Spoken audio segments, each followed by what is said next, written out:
তো যারা দেখছেন সকলকে অসংখ্য অসংখ্য ধন্যবাদ। হয়তো একটি টাকা দিন, নয়তো ভিডিওটি শেয়ার করুন। আপনারা ইতিমধ্যে জানেন যে আমি বাঁচতে চাই, আমি আমার 5টা বোনের জন্য বাঁচতে চাই, আমি বাঁচতে চাই, আমি আমার 3টা সন্তানের জন্য বাঁচতে চাই, আমি বাঁচতে চাই বাংলাদেশ সকল কন্টেন্ট ক্রিয়েটরের জন্য বাঁচতে চাই, আমি বাঁচতে চাই। আমার মা নেয় 2022 সালে লিভার ক্যান্সার আক্রান্ত হয়ে মারা গেছে, আমার মায়ের সদগায়ে জারিয়া হিসেবে আমি বাঁচতে চাই, আমি বাঁচতে চাই এ দেশের আদর্শ সন্তান হিসেবে আমি বাঁচতে চাই। তো গাইস, এই মুহূর্তে আমার পিছনে যারা দেখছেন তারা হচ্ছে আসলে তাদেরকে মানবতার ফিরওয়ালা বলে, তার কোনো ব্যাখ্যা হয় না, বিশ্লেষণ হয় না।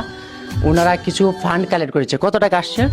11,520 টাকা। 11,520 টাকা তারা ফান্ড কালেকশন করে সাকুয়া বাজার থেকে আসছে।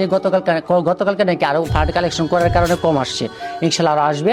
তো এই যে তাদের উদ্যোক্তাটা নিল, তারা যেহেতু পরিশ্রম করলো, তাদের যে ঘাম, আমি হয়তো বা কোনোদিন তার প্রতিদান দিতে পারবো না, তার উত্তম প্রতিদান ইনশাল্লাহ আল্লাহ তাআলা দিবেন।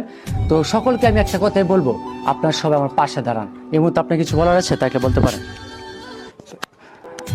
আমি কিছু বলবো না, শুধু একটা কথাই বলবো যে আমি একজন ছোট কন্টেন্ট ক্রিয়েটর হিসেবে আমি নিজেকে খুব গর্বিত মনে করি যে সাইদ ভাই অসুস্থ হয়েছে। কিশোরগঞ্জের কন্টেন্ট ক্রিয়েটর তো সারা বাংলাদেশের যত কন্টেন্ট ক্রিয়েটর আছে সবাই এইটাতে সাড়া দিতেছে। আসলেই বাঁচা মরার মালিক হয়েছে আল্লাহর হাতে। আমরা যার যার অবস্থান থেকে সবাই সহযোগিতার হাত বাড়াই। আর সাইদ ভাই বাঁচতে চায়,